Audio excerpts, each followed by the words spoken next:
100% beer and Canadian girls. Yeah, I'm a Canadian kid, born and bred, hat to boots, A to Z, and anywhere in this world that I may lay my head, I'll still always be a Canadian kid. I'm a Canadian kid, born and bred, hat to boots, A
This class of yearling bulls certainly a bit challenging as well. There's lots of different types and kinds within these three bulls out in front of us. And again, I think each bull, has probably a class advantage, or I know for sure that they do have a class advantage. To me, I guess I come back on, and just the most complete bull that I think has the least amount of problems is the dark red bull here at the front of the lineup. He's a bull that I think by far has made the best through his shoulder, his head, and his neck. In terms of frame size, I think he's adequate. He's a bull to me that just patterns really nice from the side. He hooks up the best behind his shoulder. I don't think there's any hesitation. He's the boldest in his forerib. I like the softness that he's got. His length of hip and his levelness is still good. And I think as you really watch that bull get out and move, he really wants to travel fast today and just trying to get up underneath of himself a bit. But I do think if that bull will just relax a bit and slow down, I do think he's built probably the best in the build of his hip and his hind leg. He's a clean sheath bull that's certainly got lots of scrotal underneath of him. I just think a good kind of a fault-free bull that's going to, work in anybody's program and do good things. The bull that's here in second has a bit more frame size and length. I can certainly appreciate that about him. Another bull that's good in terms of his sheath and testicular carriage. He's a bull to me that I just like to see a bit stouter. As we look at him from this view right here, he's a bit flatter through his stifle and his quarter. To me, a bull of that frame and length, I just like to stouten him up a bit and give him some more mass. Bull that's here in third, he obviously fixes him in that regard. He's got way more shape through his hip and his stifle. Again, a big testicle bull that's got lots to him. To me, I guess he just becomes a little piecey as we get him out here. A little bolder about that shoulder. He's a bit rounder in his muscle shape. He's up there just a little bit in his tail head as well. But that's a bull certainly that if you need to add some muscle shape and some cattle with some extra stifle and quarter, he'll certainly do that. He's just a little plainer if you study him through his shoulder and his head. But I do like what that bull also represents as well. Three good yearling bulls. Let's go ahead and give those exhibitors a nice round of applause. All right, so in first place in your junior champion bull is entry 416, RWS Ferdinand 551F from Willerton, Simmental, Streamstown, Alberta. In second place in reserve junior champion Simmental bull, we have entry 54, WF Authentic 70F from Walgren Farms, Edgerton, Alberta. And in third place, we had entry 541, RWR Bearcat 18F from Sunstar Simmental, Sedgwick, Alberta. We're going to bring back the Cabs, our intermediate champion, and senior champions, and we're going to have a grand champion Simmental bull class. We need 437 and 232, then 231 and 215, and then these two yearlings, and they'll be vying for the overall Simmental Grand Champion Bull Award from RBC Royal Bank, and Kayleen Locke is here, I believe, representing them. And the Reserve Grand Champion Award will come from Lloydminster Animal Hospital, but they're busy hospitaling animals, and they couldn't make it here today.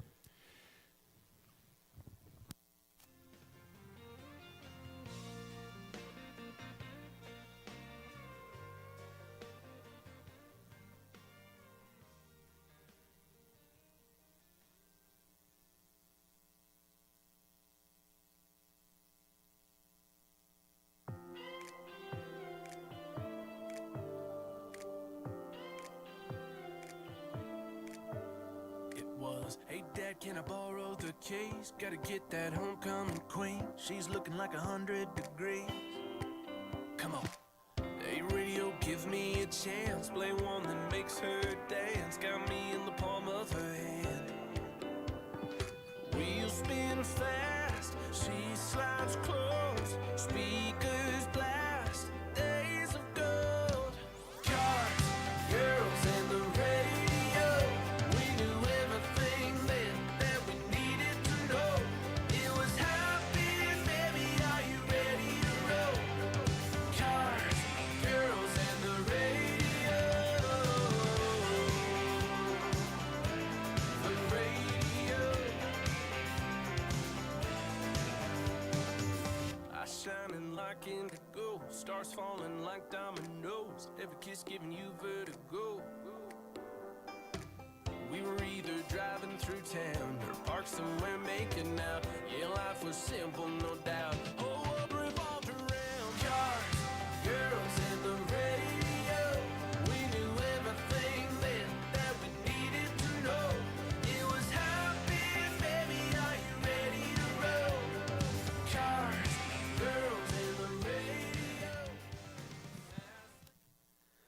Again, I think an outstanding quality out in front of us here in this championship bull class. Let's go ahead and give all these breeders a nice round of applause here this afternoon for what they've brought out in front of us. Certainly lots of quality on the bull side of things too. The females were certainly very good, and we certainly, didn't lose any ground here on the bull calf side of things, or in the bull show as well. I think we got 6 individuals out here that all have their place. We got some different types and kinds out in front of us, but that's perfectly fine. Everybody's breeding program's a little different for what they like and what they have to do. But we got 4 calves here out in front of us. I think that 4 calves to me that I just think are the right kind. They've got some muscle, some mass, some hair. Some cattle that still have some eye appeal and are adequate, or excel in terms of structure. And I think as we think about next spring and bulls that are marketable, I certainly think they're the kind that any progressive commercial cattleman or seed stock producer can utilize and be comfortable doing so with. And a couple of pair of yearling bulls here that we like a lot. Things about both of them. 2 bulls, I'm sure they went out and serviced some cows this spring and have held their condition nice and come back and looked the part. So ultimately, I think a really nice representation out in front of us. I always, when I judge bulls, I think sometimes it is important to realize that, performance is a big part of our business. There's no doubt about it. We get paid by the pound, and that's how we make a living. But at the same time, I do feel that, we can't let performance override the fact of longevity and soundness, because to me, if the cattle aren't built right or they're not good enough to last a long time, then I don't give a heck how big they are if they're not willing to last and survive and stand up in our country or whoever's country where they're working. So to me, it's all about blending. I like cattle, obviously, that got power. I like cattle that have performance, but they still have to be built right and their skeleton, and they still got to have some eye appeal and some look to them. And I think we find that out here with these bulls in front of us. So let's give them a big round of applause. Nice set of bulls. Awesome afternoon here in Lloyd, and I'll pick a couple of champions.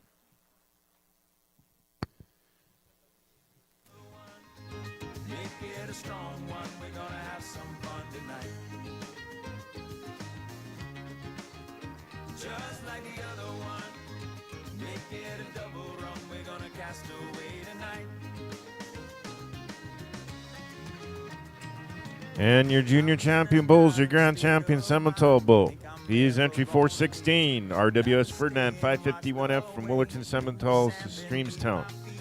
I guess Ty D doesn't get included. All right, and our reserve grand champions are senior bull calf. He is 231. Pardon me.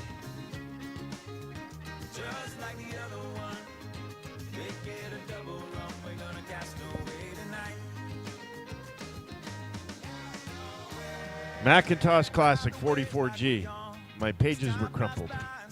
So they'll get the awards. Our champion from RBC Royal Bank, Kayleen's here. She'll go get in the picture. Good girl. And reserve ground champion getting the vest from Lloydminster Animal Hospital. Congratulations to everyone. Our groups for this, class 14 and 15, are canceled. And we will see you back here at 4 o'clock for the Saskatchewan Junior Angus Gold Show. Should be lots of fun. See you then.